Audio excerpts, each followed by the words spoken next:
up, sexy beast? Crazy Rabbit here, and today we're just going to go over some Dr. Monty audio and try to figure out who exactly this mysterious man is, so let's go ahead and get this shit started. So far there have been 10 wisps found. I'm not sure if that's all the wisps or if there's still some that need to be found, but so far we found 10, and plus we have the Easter egg ending one, and plus we have the ones for each character when you go down. So there's a lot of Dr. Monty audio, but today we're just going to be focusing on some of the more important ones that I think kind of give us more intel on who Dr. Monty is and what is his plan. So I'll let you guys listen to all 10 wisps real quick, and then we'll go from there. Hello? Testing. Do you hear me? Testing. Actually, I don't know why I'm doing all this. I'm almost 100% certain that you can hear me. So let's not fanny about. Okay, where best to start? The universe is big, really big. So try to imagine the biggest thing that you can, and then imagine you're way off. It's 1,000,000,000 billion trillion zillion times bigger than that. Actually, don't worry about the size. It's fucking huge. We'll just leave it at that.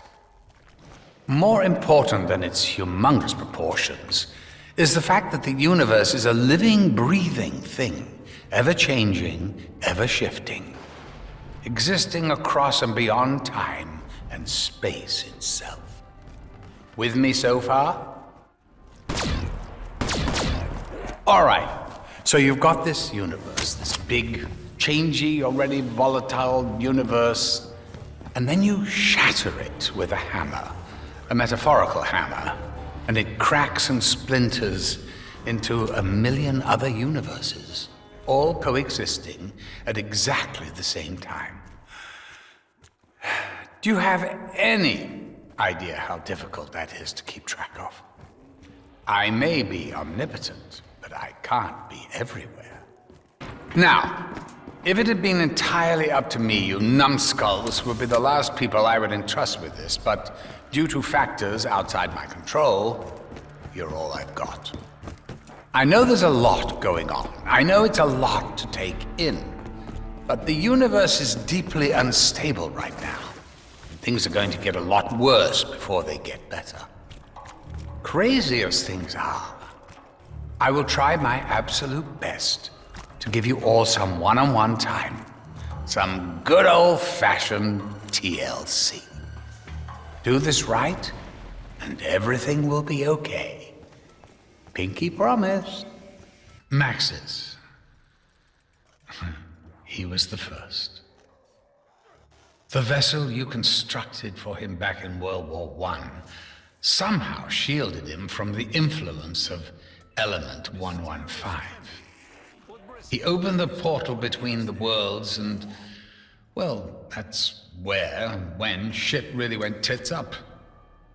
The world within the world got turned upside down and inside out, if you can imagine such a thing. So, anyway, it was around then that I was forced to step in. Samantha, oh boy. You ever heard the phrase, hell hath no fury like a woman scorned? Well, that fury is even worse with a little girl, especially one as confused as that poor child is.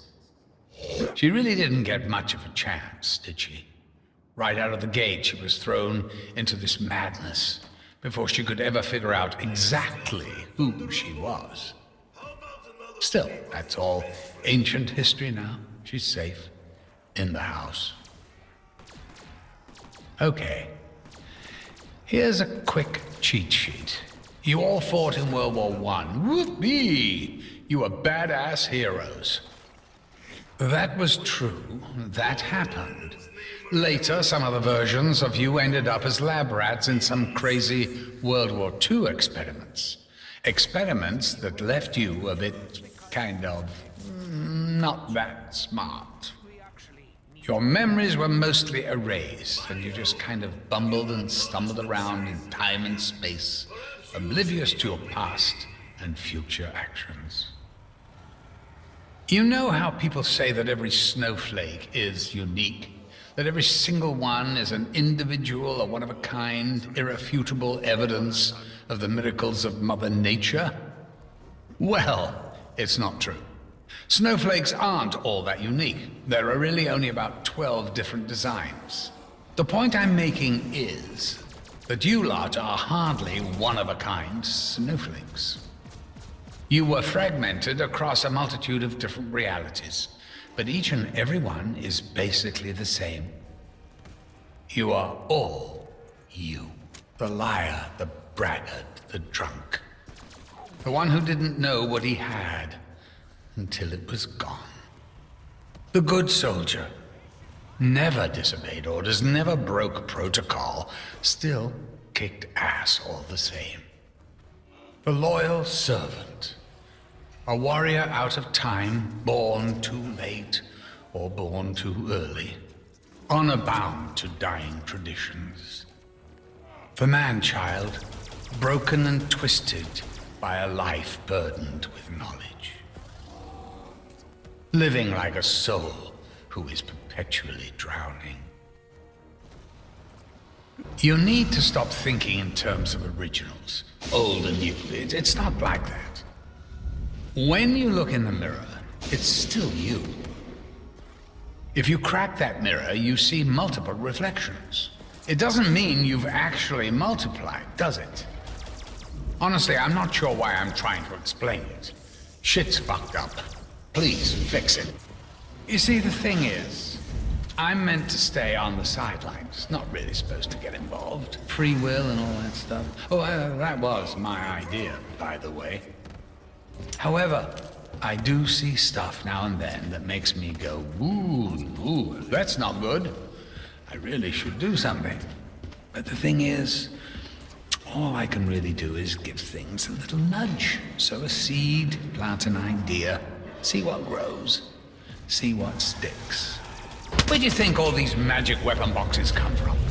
The chalk drawings on the wall, the magic ammo drops, the gumball machines? Do I need to go on, or do you get the message? I just hope you appreciate it. So basically the first three ones say kind of the same thing, that the universe and everything is really, really big, and we done goofed. We broke it up, we hit it with a hammer, and now one universe is bleeding into all the other universes, and we gotta fix it. But one really, really interesting part is in the second one he says, I may be omnipotent, but I can't be everywhere. Basically what omnipotent is that you're a god, you're a deity who can do whatever you want. But it kind of seems weird that he can do whatever he wants, but he can't be everywhere. So this basically kind of confirms that Dr. Monty might be a god or something like a god. He might be an all-powerful being, he might be actually just be an alien watching over us. All we know is that Dr. Monty is the one in charge. He is the head honcho. He is basically the person watching over all of these universes and making sure that they stay intact and in check. And then he says Maxis was the first one, the vessel you construct to form back in World War I, which was Origins, shielded him from the influence of 115. And he basically said that the events of Origins is basically what screwed everything up. He says he opened the portals between the worlds, and well, that's where and when shit really went tits up. So things were kind of broken before that, but once we hit Origins, that's when things really, really got out of control. And he basically says poor Samantha, she, went through all this stuff when she was young, didn't know who she was, but then he eventually says that she is safe in the house, which kind of is a bummer to me, because Samantha's one of my favorite characters, and it kind of seems like she's not really going to have that big of a role going on. It seems like her role is kind of going to be minimalized. And then the next three WISP kind of all say the same thing, just rephrased a little bit differently. They basically are all saying that every Dempsey or every Richtofen or every Nikolai or every Takio from every universe is the same, yet different. They all boil down to the same person. So like for Nikolai says the liar, the braggart, the drunk, the one who didn't know what he had until it was gone. For Dempsey it says the good soldier, never disobeyed orders, never broke protocol, still kicked ass at the same time. For Takio it says the loyal servant, a warrior out of time, born too late or born too early, unbound to dying traditions, the man-child, Richtofen, broken and twisted by a life burdened with knowledge, living like a soul who is perpetually drowning. So basically what he's saying is that all these characters, like 1.0 and 2.0, may be different, but they're kind of the same. He even says this in the next one. He says, you need to stop thinking in terms of originals, old and new. It's not like that. When you look in a mirror, it's still you. If you crack the mirror, you see multiple reflections. Doesn't mean you actually multiply, does it? Honestly, I'm not sure what I'm trying to explain. Shit's fucked up. Please fix it. So to me, what Dr. Monty's kind of implying is that Richtofen 1.0 and Richtofen 2.0 are the same person, and to me it seems like Dr. Monty's heavily trying to imply that Richtofen 2.0 from Origins is still bad. No matter what, he's still Richtofen, so he's still going to be evil. It seems like Dr. Monty's really trying to push that to us. The next two wisps are really interesting. This is where we kind of get a lot of information about other things than zombies. He says, you see, the thing is, I meant to stay on the sidelines. I'm not really supposed to get involved, free will and all that stuff, which basically hints to more of Dr. Monty being a god or in charge of everything. Oh, and that was my idea, by the way. However, I do see stuff now and then that makes me go, ooh, that's not good. I really should do something. But the thing is, all I can really do is give things a little nudge. Sow a seed, plant an idea, see what grows, see what sticks. So basically what he's saying there is, say like a guy was gonna go walk down the street. He can't make that guy just immediately turn around. All he can do is give that guy like an idea, say, hey, maybe you don't want to walk down the street, and see if that guy listens to it. He really can't directly impact things. All he really does is wants to push something the direction that he wants it to go. He really can't say, okay, go here. All he can do is kind of like, okay, maybe you want to go here, and plant that idea or plant that seed, so he says, in that guy's mind, and that guy might go there on his own. So really he can kind of direct, he can't force, if that kind of makes any sense. And then the next wisp, he says, where do you think all these magic boxes come from? The chalk drawings on the wall, the magic ammo drops, the gumball machines. Do I need to go on, or do you get the message? I just hope you appreciate it. So we finally get an explanation for the mystery box, the drops, and the chalk drawings. I mean, we kind of had a little bit of explanation back in Black Ops 1 with Samantha and everything, but it seems like now the person behind all that is Dr. Monty. He's the one helping us. It seems like that's been the case ever since Origins, that he's been the one really kind of aiding us, giving us the magic box, giving us the wall weapons, because he really can't say, hey, I'm going to protect you guys, poof, use his magic powers. Like you said in the previous one, he can't do that. All he can do is help us, give us little nudges. And to do that, he's basically giving us weapons to help us survive. Since he can't directly help us, he's just going to give us tools to help us, since he really can't do anything directly. So basically what we learned from this is Dr. Monty's a god, he's the one in charge, and since we broke everything, he's making us fix it. But he doesn't really trust Richtofen. He really does not like Richtofen. He's trying to actually get all the other characters to basically turn against Richtofen. So after you get the third wisp and you go down, he talks to each individual character, and basically what he says to each character is you shouldn't trust Richtofen. You know, be wary of this guy, I don't know what his plans are. And he just tries to get everyone to turn on each other. So I'm not really sure what Dr. Monty's end goal is. Like, if he wants to fix everything, it seems like that's what Richtofen wants to do. Wouldn't he just rely on Richtofen? But he says up to this point, Richtofen has been useful, but now Richtofen is no longer needed. So I'm very curious to know, one of these two people are lying, one of these two aren't being truthful. And at this point, I kind of think it's Dr. Monty. I really do think that this Richtofen is going to do the right thing and is actually a good guy. And I think Dr. Monty has some other sinister idea or sinister plan going on. But he is a god, so can he really be all that bad? I don't know. We will see in the next map. But thank you guys so much for watching, and if you guys could, please leave a like and subscribe if you have not already. Peace.